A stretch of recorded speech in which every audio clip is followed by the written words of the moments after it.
Hi guys, so today is August 9, 2023 and we're here in Rome. By the way, I'm Jovel and welcome to our podcast. And now, this program is brought to you by MFC and all the sponsor that, the good, the kind hearts na nag-sponsor sa akin dito sa WYDN Room experience ko. So ngayon, I'm here with two of my friends. And I will let you hear their voices. Please introduce yourselves. Hello. Mabu.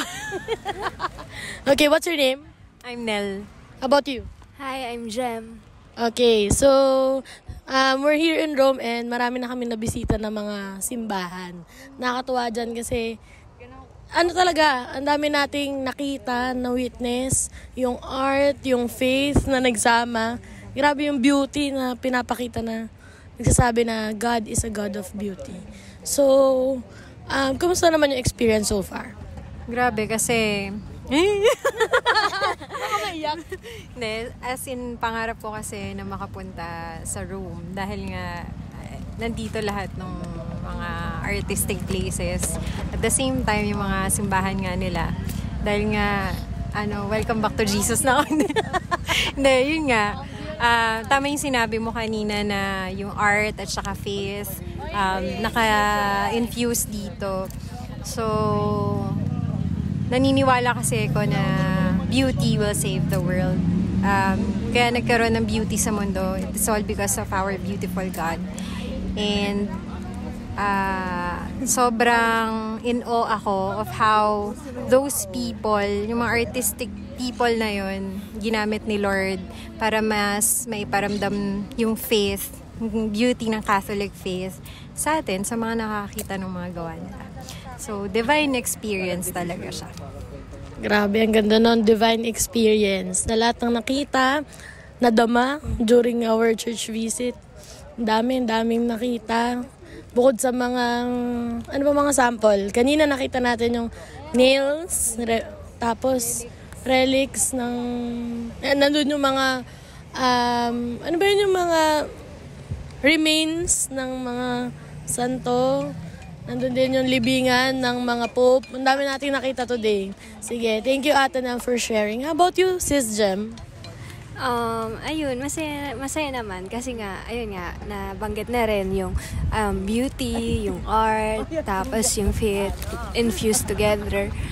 Para talagang nire-ready din tayo sa kung ano makita natin when we are in heaven na talagang heavenly talaga, sobrang maganda. Tapos ang ganda lang at ang saya sa feeling na yung concluding na church pa natin is yung mga relics. So parang grabe, parang yung faith mo parang andun na yung kasi before parang yung faith na yung hindi mo pa nakita mo yung mga relics, ganyan. Pero to see them in person, yung mga yung mga nails, yung finger, ni St. Thomas. Kaya parang, grabe, iba talaga yung feeling. Totoo yan, grabe yung heaven, experiencing heaven here on earth. So, grabe talaga ako, naiyak ako dun sa isa nating pinuntahan, dun sa catacomb, yung mga, libingan ng mga pope. Grabe talaga yung experience doon. Tapos yung makita mo din yung yung picture ni San Pedro Calungsod na talagang welcome ang Pilipino. Possible na maging mga santo tayo. Amen. Okay, so another realization. Pang realization ko kasi nga speaking of art, sobrang God is really into details. Kung paano ginagawa tong mga art na to, sobrang detalyado. Ultimo pader, yung mga sculptures, sobra yung detailed niya kung paano siya ginawa. So God is really a detailed God. Meaning, kilala ka niya sa pinaka-detalyadong ng sarili mo. In every detail of yourself, kilala ka niya. Pangalawang realization, kung paano pina-experience ni Lord yung heaven through that holy stairs. Kasi 'di ba? Grabe 'yun. Ang hirap umakyat ng hagdan ng nakaluhod. Pero ganun talaga kung paano mo i-reach yung heaven eh. We are meant to, in reaching heaven, hindi talaga siya madali, hindi siya comfort, hindi siya, ayun, hindi talaga, we are not made for comfort. Pero, sinasabi nun ng Diyos na mag-focus ka lang sa Kanya, hindi mo mararamdaman yung sakit ng pag-akyat mo sa hagdan. Amen. At saka yung feeling ng holy experience siya kasi, Na pag tumitingin ka kay Jesus, mag-focus ka lang kay Lord, hindi mo mararamdaman yung sakit ng pag-akyat mo sa stairs. Maintindihan mo kung bakit kailangan ng suffering in reaching heaven. Kasi doon mo mas parang ma-appreciate, doon mas magsisink in sa'yo yung hindi value pero yung glorification ng ginawa mo. Kasi si Lord yung makikita mo in the end. So, it's really a piece of heaven here on earth. Tama yung sinabi. Ayun lang. Thank you very much. So, how about you? Do you have other realizations?